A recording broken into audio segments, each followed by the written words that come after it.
নাম্বারটা আমার কাছে আসলো না, আসলো তো আমি দিছি না, দিছিলাম তো। কোন চ্যানেল জানি আসলে আপনারটা? দৈনিক সংবাদ।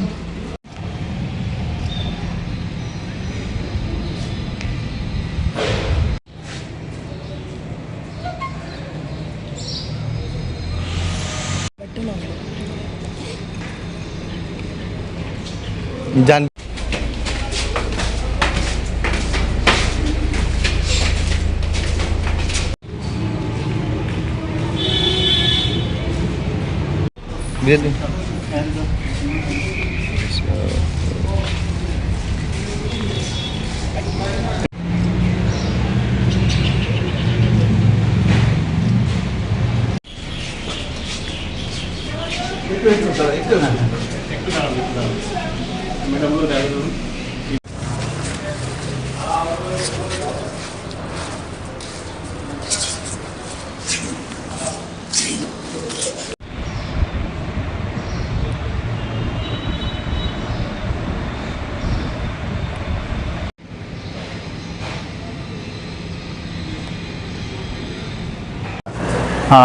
সকলকে প্রথমেই আপনাদের অভিনন্দন জানাচ্ছি। আপনারা আমাদের ব্যস্ত সময় আমাদের দিয়েছেন রাজ্যের দৃষ্টিহীনদের কথা চিন্তা করে, সবসময় আপনারা দেন, তো আপনাদের অসংখ্য ধন্যবাদ জানাচ্ছি প্রথমেই।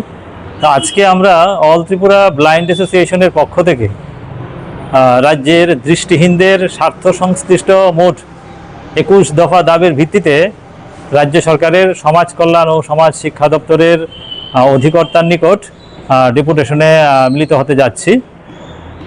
এই দাবিগুলো নিয়ে আমরা আগেও, আপনারাও জানেন যে আমরা অনেকবারই সরকারের সঙ্গে বা দপ্তরগুলোর সঙ্গে যোগাযোগ করছি, কিন্তু তার কোনো সুরাহা হচ্ছে না। তো আজকে আবার এলাম। তো আমাদের যে 21 দফা দাবি, তার মধ্যে উল্লেখযোগ্য যে দাবিগুলো রয়েছে সবগুলি গুরুত্বপূর্ণ। তার মধ্যে যেগুলো সবচেয়ে বেশি গুরুত্বপূর্ণ সেটা হচ্ছে, আপনারা হয়তো বা জানেন যে আমরাও বিভিন্ন সূত্রে জানতে পেরেছি যে রাজ্য সরকারের বিভিন্ন দপ্তরে দৃষ্টিহীনদের অসংখ্য শূন্যপদ খালি রয়েছে। এইগুলি যাতে অবিলম্বে বিশেষ নিয়োগ প্রক্রিয়ার মাধ্যমে যাতে পূরণ করেন। 2 নম্বর হচ্ছে ভাতা। আপনারা জানেন যে বর্তমানে ত্রিপুরা সরকার দৃষ্টিহীন সহ সবাইকেই 2000 টাকা করে ভাতা দিচ্ছেন। তো এই দ্রব্যমূল্য আকাশ ছোঁয়া, এবং আইনেও বলা আছে যে rights of persons with disabilities act 2016, এখানে বলা আছে যে এই যে ভাতা দেওয়া হয়, যে অন্য যে ভাতা প্রাপক রয়েছে তাদের থেকে ন্যূনতম 25% ভাতা যারা ডিসেবল পারসন রয়েছেন, অর্থাৎ বিশেষভাবে সক্ষম ব্যক্তি আছেন, তাদেরকে বেশি দিতে হবে। কিন্তু আমাদের রাজ্যে সমান ভাতা সবাইকে 2000 টাকা করে দিচ্ছে। তা আমরা বলছি যে সেটাকে ন্যূনতম 5000 টাকা করতে হবে, কারণ দ্রব্যমূল্য অস্বাভাবিক হারে বাড়ছে। 3 নম্বর হচ্ছে রাজ্যে একটি ব্রেইল প্রেস স্থাপন করতে হবে। আপনারা জানেন যে দৃষ্টিহীনরা যে ব্রেইল পদ্ধতিতে পড়াশোনা করে, এই যে বই যে ছাপানোর যে মেশিন আমাদের রাজ্যে এখন পর্যন্ত নেই। কথা প্রসঙ্গে আপনাদের জেনে রাখা ভালো, হয়তো আপনারা জানেন এই কথাগুলো আমরা অনেকবারই বলেছি। বীরচন্দ্র লাইব্রেরিতে একটা ছোট্ট আকারে একটা প্রিন্টার মেশিন 2017 সালে সেটা আনা হয়েছিল, প্রায় 16-17 লক্ষ টাকা খরচ করে। আজ পর্যন্ত এই মেশিনটা থেকে একটি বইও বের হয়নি। তা আমরা জানতে পেরেছি এই যে মেশিনের যে বিভিন্ন ধরনের পার্টস, এগুলি পর্যন্ত খুঁজে পাওয়া যাচ্ছে না।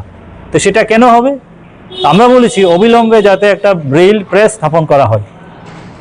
আরেকটা দাবি হচ্ছে যারা দৃষ্টিহীন শিক্ষার্থী আছেন তাদের সিলেবাস অনুযায়ী ব্রেইল বইয়ের ব্যবস্থা করা। এখন পর্যন্ত 1 থেকে একদম ক্লাস 12 পর্যন্ত কলেজ লেভেলে যারা আছেন তারা সিলেবাস অনুযায়ী পড়াশোনার ক্ষেত্রে বই পাচ্ছেন না, সেটা অত্যন্ত দুর্ভাগ্যজনক। তারপরে হচ্ছে আমাদের যে সরকারি অফিস বা স্কুলগুলিকে যে যারা শারীরিক বা যারা প্রতিবন্ধকতাযুক্ত মানুষজন আছেন তাদের চলাচলের উপযোগী করে তোলা। আরেকটা দাবি হচ্ছে যে আমাদের রাজ্যে সঠিকভাবে যে বিশেষভাবে সক্ষম ব্যক্তিদের যে অধিকার আইন 2016 সেটাকে কার্যকর করা। প্রায় যে 1 দশক হতে চললো এই আইনটা আমাদের পার্লামেন্টে হয়েছে, পাশ হয়েছে 2016-তে, এখন 26 চলে, প্রায় 1 দশক শেষ, কিন্তু এখনো পর্যন্ত আমাদের রাজ্যে এই আইনটা সঠিকভাবে কার্যকর হচ্ছে না।